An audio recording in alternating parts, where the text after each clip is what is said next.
find that the state laws establishing racial segregation in public schools to be unconstitutional. It's a pivotal moment in American history that not only dismantled racial segregation in schools, but also paved the way for racial integration in all American institutions. The impact of the case has since had a large impact in society that can very much be felt today. This video explores how Brown versus Board of Education influenced political parties in the United States, shaping their stances on civil rights and racial equality. To understand the impact of Brown versus the Board of Education on political parties, it's necessary to discuss the context of racial segregation in the United States. We all know about slavery in the Deep South. What must be made aware is that the South was a democratic stronghold. Their economy and livelihoods certainly relied on slave labor. By the mid-20th century, the South was deeply entrenched in racial discrimination, particularly with Jim Crow laws that enforced segregation in various aspects of public life, including the right to vote and education. In 1951, Topeka, Kansas School Board refused to allow black students to attend schools attended for white students, forcing black students to bus a school further away. But a determined father named Oliver Brown, along with 12 other families, filed a class action lawsuit. At first, the U.S. District Court of Kansas heard the case and doctrine that meant that as long as separate schools had similar facilities, there was no discrimination. The Browns were fortunate enough to be represented by NAACP Chief Counsel and future Supreme Court Justice Thurgood Marshall, who appealed their ruling to the Supreme Court.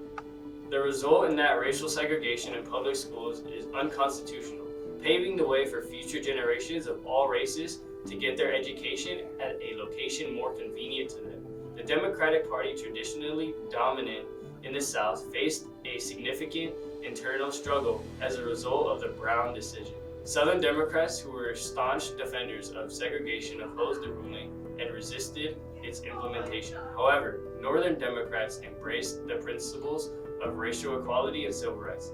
Over time, the Democratic Party underwent a transformation, with Northern Democrats becoming more aligned with the civil rights movement. While Southern Democrats disenchanted with the party's changing stance, others shifted towards the Republican Party. Now, the party of Abraham Lincoln, which prided itself with the abolition of slavery and civil rights, found itself at a crossroads with the Brown decision. Some Republicans embraced the ruling and championed civil rights, but others, particularly those in the conservative wing, resisted the ruling because it intervened into state affairs.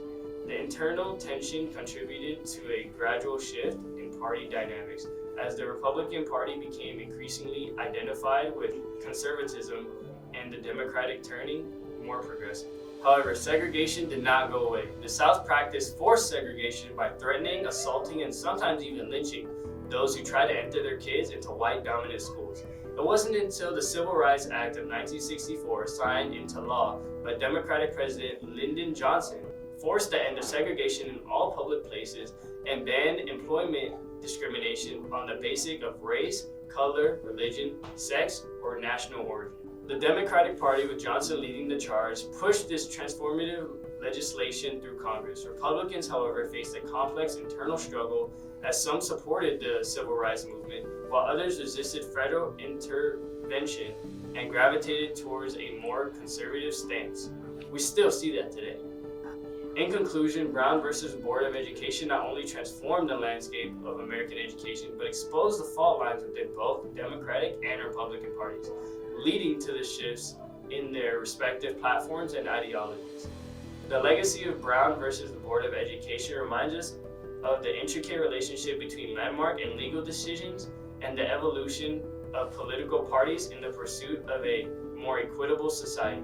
But political parties aside, at least all Americans can enjoy the right to equality in education, thanks to Brown versus the Board of Education.